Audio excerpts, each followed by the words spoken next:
How to become a gentleman villain. Marilda said to herself, when you walk across the vast forest near the cliffs of the north, when you climb up the sides of Oran Mountain, and when you wander along the stream, all sorts of young fluid spirits can be seen. To me, who just become a high-ranked spirit, this sight was quite memorable. That was why I stayed in Arkan Island, and after a while, I found that I had seemed to become bound to it.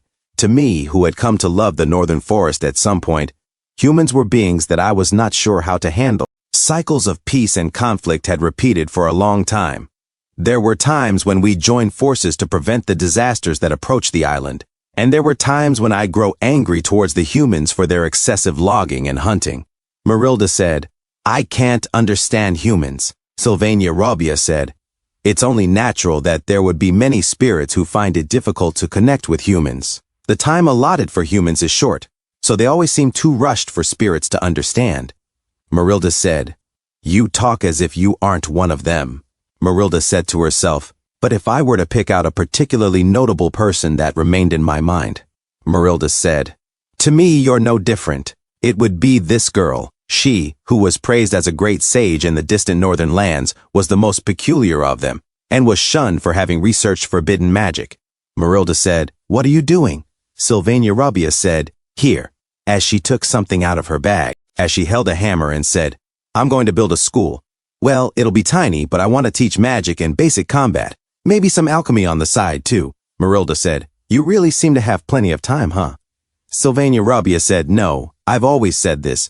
Unlike spirits, humans aren't allowed much time, so they live hurriedly. Anyways, I knew that you'd freak out if I built a school on the Eastern Plains, so I came to talk with you beforehand, Marilda. Marilda said, hey, Sylvania Robbia said, I'll make sure to never touch the northern forest, and I'll ensure that it's preserved. So I hope you'll allow this at least, Marilda said to herself. Around this time, I realized that staying close with humans might not be such a big deal after all.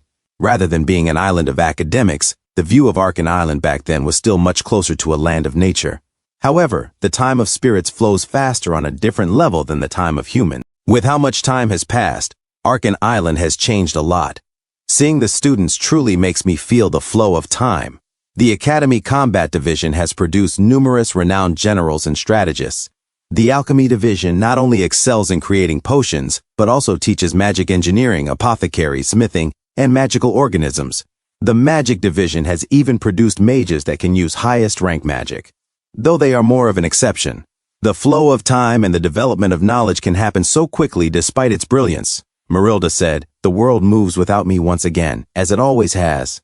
Key in the present, Ed Taylor said to himself, the storm passes and a cold wind blows. Even though it's too early to call it autumn, it's easy to catch a cold from the change in temperature.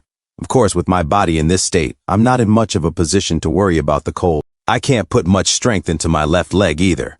I can't hear much in one ear, and I can't see very well.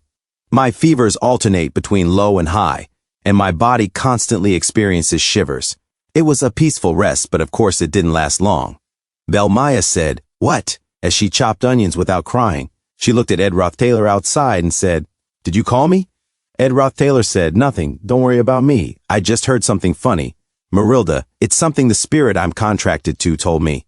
Belmaya said, I see. As she slowly went back to the cabin, Marilda suddenly appeared and said, funny, do you know how much I've thought about this? As I said, I'm leaving. I'm going to try leaving since everyone around me here kind of takes me for granted. It's a sort of method of keeping my value up. Ehe. Ed Taylor said, your personality isn't the best, huh?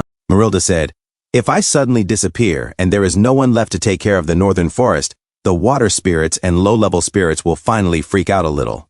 All you're going to do during the rest of the break is recover, right? I'm going to manifest myself for a while and wander around the academy. Ed Taylor said, so you want a break too? That's fine, but Lucy's at the palace. Whose magic are you going to use to manifest yourself? Marilda said, that thing you have in your hand. Ed Taylor said, oh, right, as Ed Taylor dropped the staff. Ed Taylor said, I guess the magic in the staff would be enough for just manifestation. Those spirit formulas won't be possible.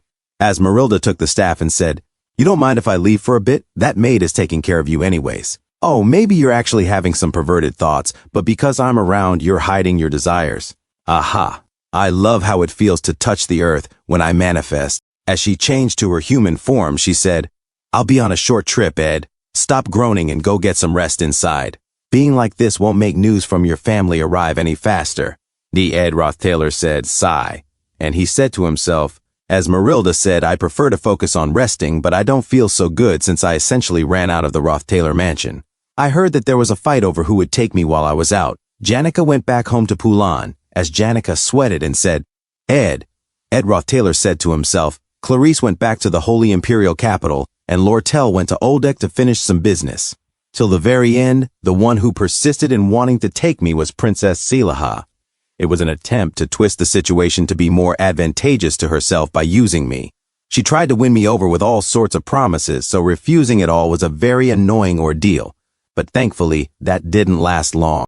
Princess Selaha said, What? Fenia went back to the palace? Ed Roth Taylor said to himself. Princess Fenia announced her return to the palace as soon as she could, and Selaha couldn't afford to waste time trying to convince me when the power struggle had just ramped up. Of course, she refused to return empty-handed, so I had to send someone in my stead. As Princess Selaha entered the carriage and saw Lucy sleeping, Ed Roth Taylor said to himself, I don't know what she intends to do, but it won't be easy for her. What I'm most worried about is the person who was left alone without a father or sister, guarding the fallen family, Northern General Magnus Callamore. Northern General Magnus Callamore said, What's still beyond going? What happened here? Tanya Roth Taylor said, General Magnus, I apologize that we aren't able to give you a proper welcome at the moment. Northern General Magnus Callamore said, Tanya Roth Taylor said, As you can see, the Roth Taylor Manor is not in a very good state. Northern General Magnus Callamore said to himself, Tanya Roth Taylor, the current acting head of the Roth Taylor family. I've heard news from the academy since my son Wade is a student there. I'd wanted to meet with her after hearing that she became the student council president as a freshman. But to think that such a young girl is the head of the family. The Roth Taylor family has really met its end. As Tanya Roth Taylor trembled and said, As you can see, I am truly in a bad spot, so I don't have time to play this game. I'll get right to the point. I'm going to bring down Princess Selaha. As Northern General Magnus Callamore and Sinir Bloomliver were shocked, Tanya Roth Taylor stood up and said, Do you intend to cooperate? The morning of the second day. Bel Maya said, I'm sorry to bother you during your rest, but you have a letter. Ed Roth Taylor said, A letter? For me? Bel Maya said, Yes. It arrived at your address at the Ophelis Hall, so I brought it for you. Ed Roth Taylor said, It's been ages since I was kicked out of the Ophelis Hall. A letter for me arrived there? As Ed Roth Taylor was shocked and confused, he read the letter. A letter to the worst kidnapper, Ed Roth Taylor. I know about the terrible things you did to that poor girl. Taking advantage of a mute girl who was unable to resist or say anything cannot be forgiven, no matter what. Though I would like to report your crimes immediately to the school, for the sake of the victims, please, that I do not.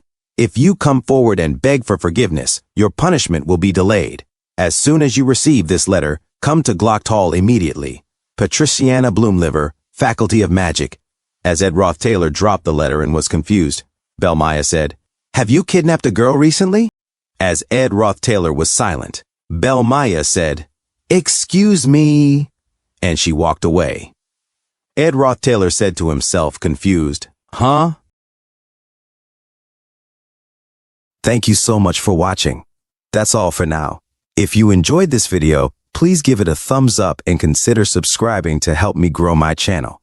Your support means the world to me. Don't forget to leave a comment below. I love hearing from you. Let's keep the conversation going and get those analytics buzzing. Until next time, take care.